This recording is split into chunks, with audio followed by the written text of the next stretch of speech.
All you need is a pencil or marker and then something to color with. Hi virtual learners, it's Mrs. Fontana here. Right now I am sitting in front of this really awesome background because our next artist, Kahinde Wiley, is all about that.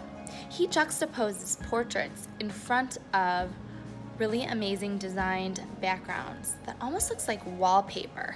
And so what you are going to do in this next lesson is do exactly that. You are going to take a portrait, whether you draw it of yourself or of someone else, and then you are going to juxtapose a very cool, interesting design background behind it to make it that same interesting composition that Kahinde Wiley does so very well.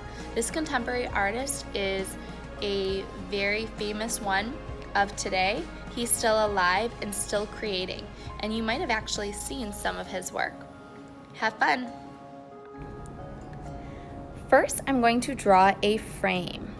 Just like Kahinde does with his artwork, he makes them look like they are some type of historical painting. And so I'm going to make mine look historical by making a frame. So I'm going to do lines with some decorative corners, and then I'm going to draw a big oval and a little bit more decorations. Make it fancy, fancy frame. Then you're going to draw an oval for your head. And you can draw yourself or someone in your life that you think is heroic, maybe your parents. Do 2 arches for the eyes, 2 circles for the eyes. Then I make the letter C for the little middle part, and then I connect the bottom. Then of course do 2 arches for my eyebrows, upside down 7 for my nose, 3 lines for my mouth. And then your ears start where your eyes are and end where your nose is. So just do the letter C on both sides of your head. Make a tree trunk coming from your neck, from your chin like a neck, and then connect your t-shirt at the bottom. Next, do your hairline. If you have short hair, you could just do a hairline like that.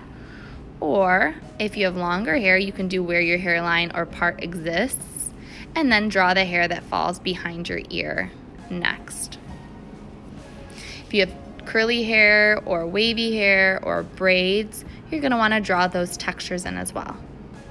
Then I'm going to trace everything with a marker just so that my lines stand out a little bit more. You don't have to do this step if you don't want to. You're welcome to just go ahead and start coloring, but I like my lines to really stand out. So I'm going to trace them with a black,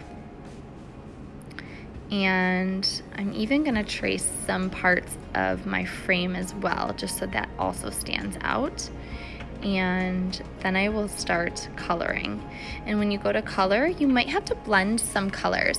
A crayon box only has so many colors, but you can blend many. So when you go to color, don't limit yourself to what's in the crayon box. Don't be afraid to blend those colors. Like for my different parts, I will start to blend in a little bit. But first I'm gonna go ahead and use my marker still to do my background. I'm going to do leaves just like Kahinde did in one of his pieces. And so I'm just doing wiggly lines that go behind my head. And then I'm going to do little pointed ovals that look like leaves on each side.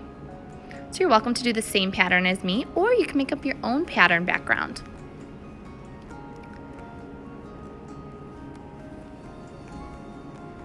Then, like I said, I'm going to start to blend some colors here with my color pencil or with my crayons. You can use color pencils, crayons, whatever you have at home works. Even if you just have a pencil, you're welcome to just do this as a drawing as well. And like I said, I'm blending some different tans and browns because nobody is white like a piece of paper. We all have a little bit of color to us. So it's important that we blend whatever crayons can make your color skin or who you're trying to draw. Again, I'm going to blend some colors for the hair because I don't think that the hair I'm drawing looks like the one right in the box. So I'm going to blend some darks and some lights. Color that in.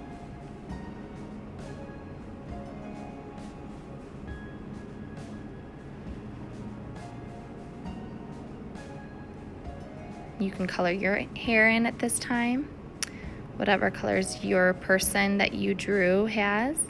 I'm gonna color the background. What's nice about using a marker for your background is you don't have to color in each shape. You can kind of just color the whole thing, and then it stands out because your lines are darker than what you're coloring with the crayon. So now that I've colored my background, I'm gonna go ahead and color the frame. And I want it to look like a old historical frame. So I'm gonna use a yellow because I don't have a gold crayon. So I'm just gonna color the whole thing yellow. And then once I'm done coloring all of these spots in, then I'm going to take a brown and just lightly shade over the yellow and try to make and blend my own gold looking color, make it look a little rustic. So you're welcome to do something like that if you want to too.